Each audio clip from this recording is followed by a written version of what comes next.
हज़ूर नबी करीम सल्लल्लाहु अलैहि वसल्लम ने फरमाया, मिशकातुल मसाबी दी हदीस है, मन तमस्सक बिसुन्नती, जिन्हें ना मेरी सुन्नत नूं फड़ लिया, इंदा फसादी उम्मती, जिदू मेरी उम्मत मेरी सुन्नतां नूं छड्डदी होवे। सुन्नत की है? नबी करीम अलैहि सलाम ने हर अमल अपनी उम्मत के सामने रखे। मामला कंज करना ही, लेना कंजी, किसी नूं देनी चीज़ किस तरह ही, बोलना कंजी, बहना कंजी, खलोना कंजी, खाना कंजी, पीना कंजी, पहनना कंजी, तेरी खलवत कंजे, तेरी जलवत कंजे। लैटरीन के अंदर जाएगा तो खब्बा पैर पहले पावी, मसीते आएगा तो सज्जा पैर पहले पावी, कमीज पान लगा तो सज्जी बांह पहले पावी, शलवार पान लगा तो सज्जी लत्त पहले पावी।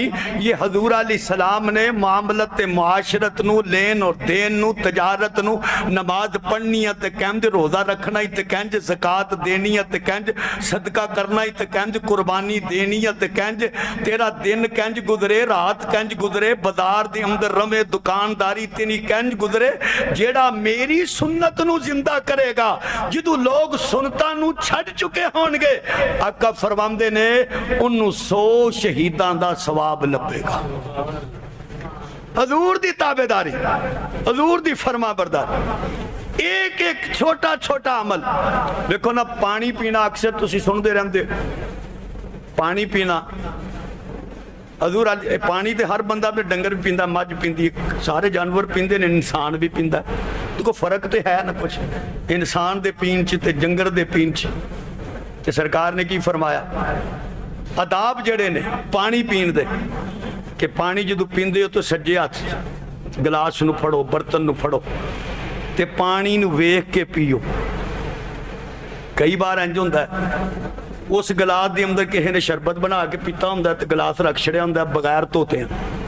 बाहरों बंदा आंदा उन्हें पानी पीना तो वह फड़दा वेंदा नहीं, उंज टूटी थले या ਉਹਦੇ अंदर बोतल जो पानी पाया तो जो मूँह के नेड़े करते तो अचानक नज़र पैंदी है तो विच कीड़ियां होंदियां ने, विच कोई चीज़ होंदी है। तो सरकार ने पहले की दस छड़िया, सुन्नत तरीका दस छड़िया कि पानी पींदे पानी नूं वेख लिया करो। फिर फरमाया कि पानी नूं पींदे बिस्मिल्लाह भी पढ़ लो। और जिस रब ने इन्नी नेमत दी है, अल्लाह फरमांदा है मेरिया मर्जियां ने, मेरी कुदरत है, और मैं तुहानू मिठा पानी दे देवां ते मैं मर्जी वाला भावें इनू कोड़ा कर छड़ा। फिर तुसी सारे मिल जाओ, इनू मिठा नहीं तुसी कर सकते जो मैं कोड़ा कर छड़ा। तो फिर फरमाया बई देखो पानी नू बिस्मिल्लाह पढ़ के पियो, और 3 साल है के पियो, अदबन बह के पियो। अगर कोई अमर मजबूरी है, बंदा कोई ऐसी जगह ते बह नहीं सकता तो खलो के पीन की गुंजाइश है वे, लेकिन सुन्नत मुस्तकिल की है वो बह के पीन दी कि बह के पियो।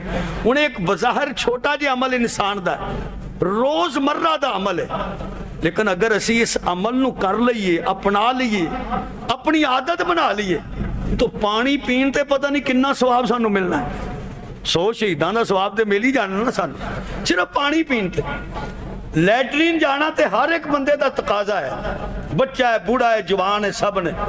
कि जे थोड़ा जो हजूर का ख्याल कर लीए सुन्नत का, तो जाना असा अपना तकाजा पूरा करना है, लेकिन वो जिन्नी देर बहना है तो रहना है ना, वो सारा अजर सवाब ही होना सन, वो सवाब तो बाहर नहीं होना। क्यों? असी सुन्नत के मुताबिक दाखिल होए हैं और सुन्नत के मुताबिक बाहर निकले। दाखिल होंदे खब्बा पैर दाखिल किया, बाहर निकलदे सज्जा पैर बाहर निकालना। दाखिल होंदे दुआ पढ़ी, बाहर निकलदे दुआ पढ़ी।